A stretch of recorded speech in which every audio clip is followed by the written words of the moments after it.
I thank you, Mr. President. I thank you. Now give the floor to Il Sinacolo.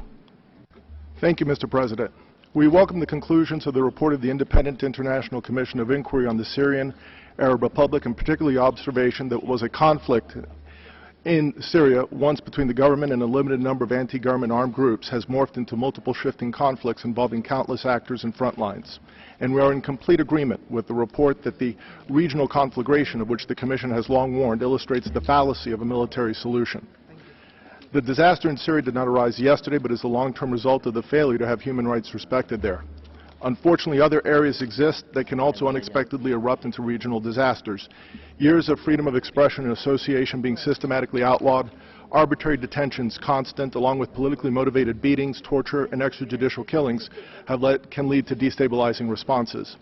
The 2012 deaths of Osvaldo Paya and Harold Cepero have not been cleared up. Sonia Garro, a lady in white, remains jailed without trial since 2012, and Angel Yuner Ramon Arzuaga, a musician, has been jailed for his dissenting views since March 2013.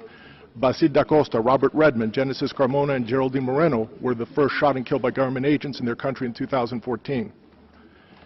Since February 12, 2014, 43 youths have been killed while protesting rising insecurity. Nobody told me anything to stop. It's a point of order by Cuba. Okay. You have the floor.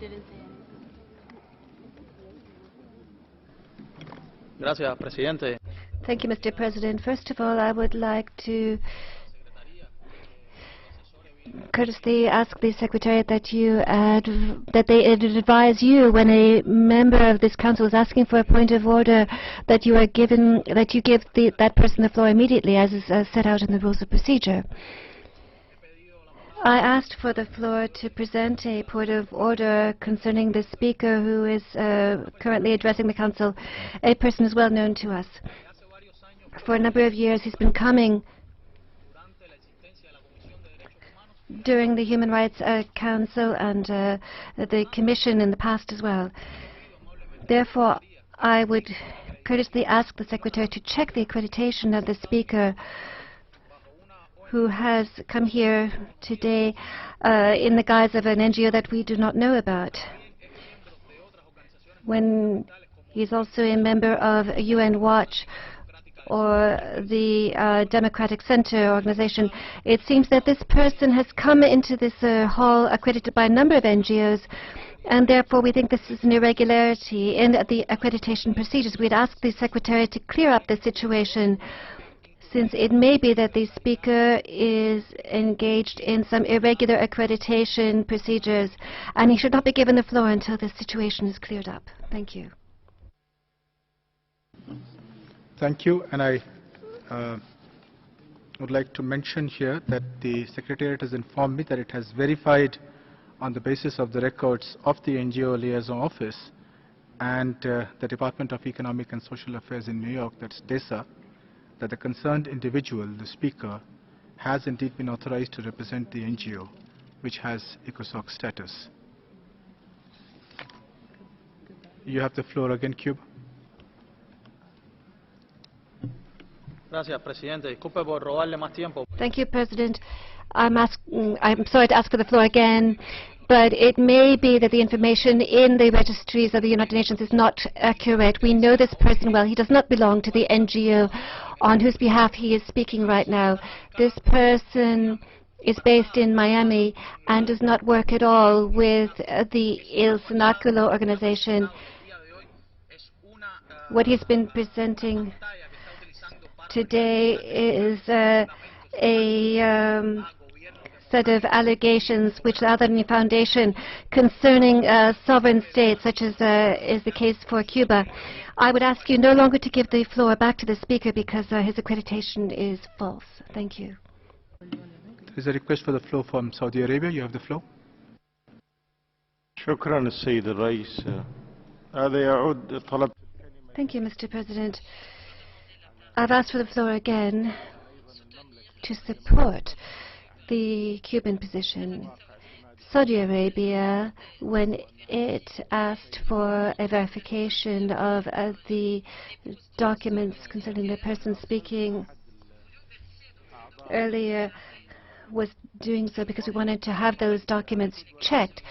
I asked a person from my delegation to check those documents, but we were informed that we had to submit a written request. Mr. President, I believe that the Secretariat should cooperate immediately with states, particularly if states request that the accreditation of the individual speaking be verified. Therefore, we should receive some proof that the person speaking does indeed belong to the organization he is speaking for, and that that organization has authorized that person to speak before the Council. We are in the Human Rights Council, therefore we need transparency.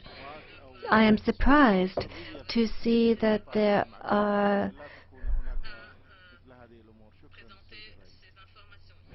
any reservations expressed concerning providing this information. That sort of thing should be avoided. Thank you very much, Mr. President. I thank you, and I'll give the floor to Canada.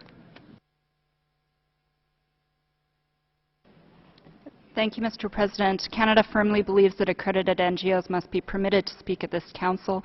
We have confidence in the Secretariat and Office of the High Commissioner in doing their due diligence, ensuring the proper accreditation of NGOs. While we may occasionally, as all of us as states may occasionally disagree with statements we hear in this chamber, whether from NGOs or from other states, it is essential to respect the Council's emphasis on open dialogue. This is a question of freedom of speech, freedom of association, and civil society voices should be heard here in an atmosphere of respectful exchange. We would request that the Speaker be allowed to finish their statement. Thank you, and I'll give the floor to China. Thank you, Mr. President. The Chinese delegation supports the Cuban delegation and the delegation of Saudi Arabia with regard to the certification of the NGOs, and should pay attention to this issue in this regard. We also attach great importance to the rights of NGOs in participating in the Human Rights Council sessions. However, due to the fact that there are a large number of NGOs participating in this session, and it is a great opportunity for them, therefore we request the Secretariat of the HRC to fully investigate the criteria of such NGOs so as to prevent the abuse by some unknown NGOs. Thank you, Mr. President. Now I'll give the floor to Ireland. Ireland would like to support the comments from our honourable colleague from Canada. Ireland firmly believes that accredited NGOs must be allowed to participate in the Council, and we believe that the floor should be given back to the NGO. Thank you. Thank you, and give the floor to Venezuela.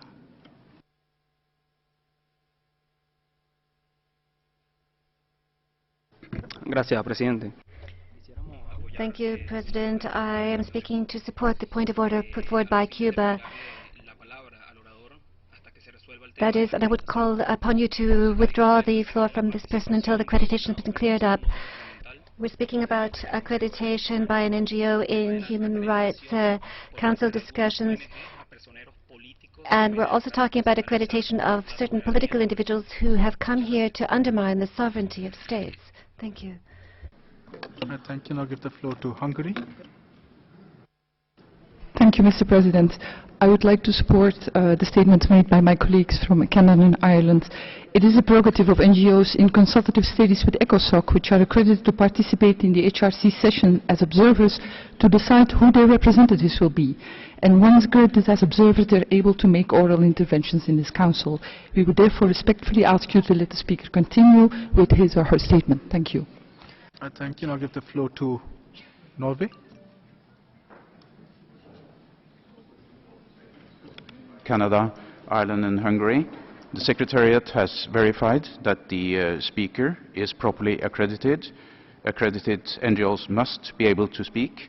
We find no reason for the Council to continue to disrupt the statement being presented, and we therefore ask you to let the speaker continue with his statement. Thank you. Thank you. I give the floor to the United Kingdom. Thank you, Mr. Vice President. UK supports the rights of accredited NGOs to speak at the UN Human Rights Council.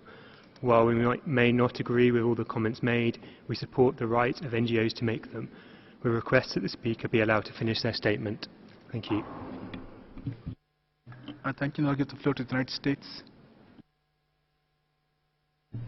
Thank you, Mr. Vice President. I would like to add our voice to the interventions given by our distinguished colleagues from Canada, Hungary, Ireland, Norway, and the United Kingdom, and respectfully ask you, Mr. Vice President, to please allow the Speaker to finish his or her presentation. Thank you. Thank you. Now I'll give the floor to Pakistan. Thank you, Mr. Vice President. As a free and democratic society, we do support and engage with civil society. We do accept constructive engagement as well as constructive criticism from them. But here we are talking about a procedural issue.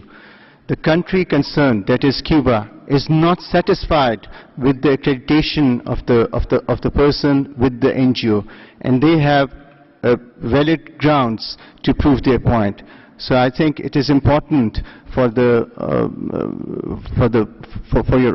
office of the President as well as the office of the High Commissioner to make sure that all the concerns of the Cuban delegation are met with.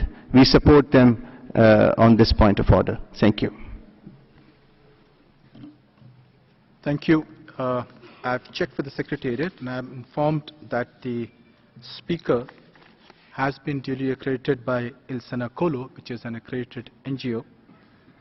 So I'll give the floor back to the Speaker to speak. Mr. President, Basil da Costa, Robert Redmond, Genesis Carmona, Geraldine Moreno were first shot and killed by government agents in their country in 2014. Since February 12, 2014, 43 youths have been killed while protesting rising insecurity and vanishing rights in their country. Point of order by Cuba. Cuba, you have the floor. Gracias, señor presidente. Thank you, Mr. President. I apologize for interrupting again, but unfortunately this Council is witnessing the same sort of thing that happened with the Commission on Human Rights. As each day passes, the procedures and rules are being bent more when it comes to accreditation of NGOs. It is not sufficient to give a letter with saying that this or that person belongs to this or that NGO. Any NGO can do this for any political purposes. An in-depth investigation has to be carried out by the Secretariat of applications for accreditation that are sent in by the different non-governmental organizations. It is not sufficient to say that this or that person is a member of the organization in question. We regret that this procedure is so flexible that there are irregularities and there's a lack of transparency in the accreditation of representatives of NGOs in this August Assembly, and therefore our delegation will be coming up with future measures to try to remedy the situation, which increasingly has become intolerable, and will end up by having this Human Rights Council falling subject to the same fate that fell upon its predecessor, the Commission on Human Rights. I hope that this statement will be recorded in the report of this meeting under Agenda Item 4. And as I say, we will come back to this issue of our dissatisfaction over the accreditation of this individual, which is not in conformity with the rules, and we do not want to have this person be given the floor again. Thank you. Thank you. Let me remind distinguished representatives about the rules and practices governing the accreditation of individuals as NGO representatives. At the outset, let me emphasize that this responsibility rests with the NGO representative. The Secretariat has a responsibility to prevent access to UN premises by any person without valid accreditation. An accreditation is valid and allows access to the Council premises when it is granted to an NGO in consultative status with ECOSOC. Complaints against the NGO's behavior and conduct should be forwarded directly to the NGO committee of ECOSOC. I'll give the floor back to the Speaker from Il Senacolo to complete his statement. Over 1,000 have been injured and 3,000 arbitrarily detained. Investigations are needed into the circumstances surrounding the deaths of 43 Venezuelan students and Cuba's Osvaldo Paya and Harold Cepero. Ms. Garro and Ms. Arzuaga should be freed. These situations in Cuba and Venezuela require the Human Rights Council's attention before they spiral out of control. Thank you very much. I thank you. Now give the floor to Helios Life Association.